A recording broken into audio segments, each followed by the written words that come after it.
Hello, are you curious to understand more about the Latter-day Saint Church's beliefs, practices, and lifestyle, but you'd actually like to learn it from a lover, not a hater? Well, you've come to the right place. My name is Shara Ogilvie. I'm a lifetime believer, happy member of the Church of Jesus Christ of Latter-day Saints. And in the series we're working on today, we are reading the Book of Mormon from cover to cover. I'm reading it with my commentary. So if you want to check out the rest of the videos, look for my Book of Mormon reading playlist. First, if you haven't subscribed, please do so. I have lots of people that are watching that are not subscribing, and although I don't mind a drive-by watcher, it's always nice to know you're there. Here we go, 1 Nephi chapter 6.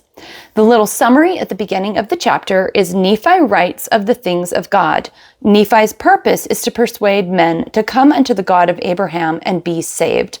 And this occurred about 600 to 592 BC. And now I, Nephi, do not give the genealogy of my fathers in this part of my record, neither at any time shall I give it after upon these plates which I'm writing. For it is given in the record which has been kept by my father, wherefore I do not write it in this work.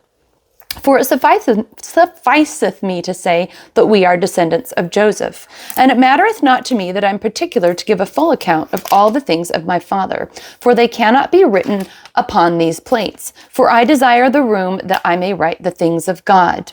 So I'm just going to pause halfway through and say he's being really clear in his intention, which is a wonderful thing about clear communication, is being intentional. He's letting us know very clearly what his focus is here, and that is to write just the things of God. Because, of course, Nephi is a prophet, and up until now, he has been sharing the story of his youth and how he came to have a testimony of God and of the work that his father was doing, and he's telling the story of them leaving Jerusalem. But he's just pausing here to insert, because he writes what he's writing many years later when he's an old man, and he's just pausing here to insert that as he continues writing, he is not going to write everything that his father says. So there's several allusions in the book of 1 Nephi to the fact that Lehi, the father, the elder prophet in this portion of the book, is a very verbose man, that he talks a lot. There's a lot of words that come out of his mouth. And although he's an inspired prophet, pen cannot keep up with his tongue. And Nephi makes that clear here, that he needs the room to write the things that come into his heart of God, and that he is not going to write everything that his father has taught, because they cannot be written on these plates. And I think when he says they cannot be written, I think he means there's just too much that, you can't fit it all on here. So that's valid. Then verse 4, for the fullness of mine intent is that I may persuade men to come unto the God of Abraham, the God of Isaac, and the God of Jacob, and to be saved. And I feel like that verse there is a good thesis statement. There's multiple of them in the Book of Mormon, but that's a good thesis statement for the entire intention of the Book of Mormon, let alone just Nephi's book. Because Nephi writes two books. The book of 1st and 2nd Nephi is written by this same guy. And there's 3rd and 4th books of Nephi later, but they're written by other guys that just take the title of Nephi because it's just like Caesar, or I don't know, whatever. It's just like a title, like the king, the Nephi. It ends up being a title. So, but he writes these two books, and he's just really clear that his intention of all things is not just to be his dad's scribe. That is not what he's trying to do. He is trying to say anything, write anything that will persuade people to come to the God of Abraham, the God of Isaac, and the God of Jacob. And that God is, we would say, any one of the Abrahamic religions. The Jews, the Muslims, and the Christians all believe in Abraham, Isaac, and Jacob. Well, at least Abraham, for sure. And that he wants everyone to believe in this God. Then verse 5, wherefore the things which are pleasing unto the world I do not write, but the things which are pleasing unto God and unto those who are not of the world. And I love this scripture. I think, as I've said many times, and I'm sure I'll say again, that Joseph Smith made it clear that a person can get closer to God by abiding by the precepts in the Book of Mormon than by any other book. It is full of truths and of correct principles. And I love the principle in this verse 5 that Nephi is going to write the things that are pleasing to God and not the things that are pleasing to the world. And of course, we're all, human beings that are subject to being a natural man, having that natural human, pride and all the 7 deadly sins. We're subject to being tempted by those, but that we would do the best to focus on what pleases God and not what pleases the world. And I will put this out here now that is something I'm really trying to do with my channel and with my life, is to say, how can I please God and not the world? How can I live so that I'm not living for a compliment from a person or approval from a person or just comfort or just to get, my desires met, but how am I living more and on this channel, putting out content that is pleasing to God, keeping that as the primary focus, and which is a wonderful thing to try to constantly recorrect how we're living and make sure God is God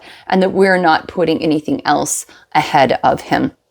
So he's clear that in his writing, that is what he's doing. He's putting God at the head. He's not just trying to please his dad or just be his dad's scribe or whatever. He works for God. He's a nice son and everything, but ultimately he worships God.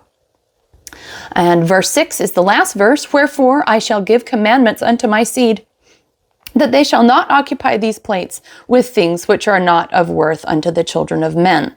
So, of course, he has these metal plates, and metal is not easy to come by in these ancient times. And taking the time to write and scribe them and preserve them and guard them over the centuries, if we're going to do that, he's teaching his children, make it worthwhile.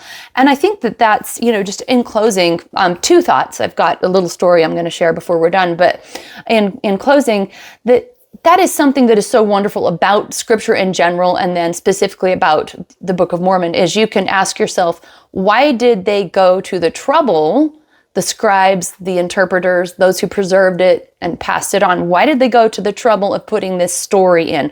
Why did they phrase it this way? Why was it preserved? Why this story and not something else? And why is this meant for us?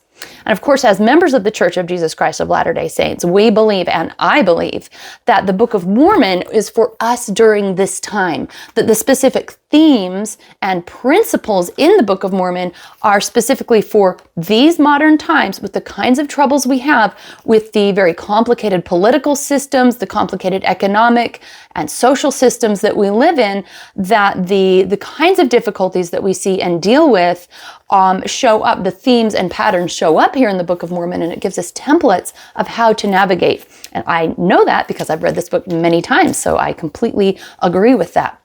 I'm going to end with a quick story that I just loved that my sister shared with me the other day, and I feel like it fits into the focus of this channel because, as I've said before, I have kind of an ecumenical hope here that there's going to be more understanding among religions, that of course there's some people that just don't understand Latter-day Saints because they've only heard hatred, and I'm here to help combat that by fighting darkness with light, to share this is what we believe from the positive rather than getting defensive about attacks that are hurled in our direction, and also this desire that, hey, I want to be open about who I am, because I also love hearing other people be open, not from a defensive place, but from a let's mutually share so we're all benefited place. So my sister told me this wonderful story that kind of folds right in with that theme. She was telling me about a chiropractor that she went to see a couple of months ago in a Midwestern state. And of course, my sister is a Latter-day Saint, and her chiropractor is a Catholic. And she said he's a wonderful, dear, good person with a tender and sincere heart, and she genuinely respects this chiropractor. But she'd been having some trouble getting the benefit that she needed from the treatments, and she said at the beginning of one of her treatments a couple of months ago, "Hey, would you mind if we said a prayer before we did the treatment?" And he said, "You know what? Absolutely. that sounds great. And he said, would you go ahead and say it? And she did. And they had a nice treatment and a very positive interaction. And then when she came for a follow-up treatment a couple of weeks later, she just stepped into the treatment room, and he said, I think we should do another prayer. What do you think? Could we start this off with prayer again? And she says, absolutely. And they had a prayer together. And I love that because there wasn't this war of like, you're a Catholic, you're a Mormon. You see it different. You see it different. You don't worship the same God. Oh my gosh, your prayers are different. You're trying to push your religion on me. It wasn't any of this like reactive stupidity that we really don't want that, do we? So let's fight the darkness with light and just share what we do love and what we do believe with each other and with those around us. We'll do a whole lot more to spread light and love. And what Christ wants when he returns is to see unified worshipers and not to see his worshipers fractioning into these little partisan segments throwing stones at each other. So I want you to know, whatever faith you are, I love you, I respect you, and I hope that that can also be returned as we all are striving our best to worship the Savior, Jesus Christ. Thank you so much, and I'll see you next time.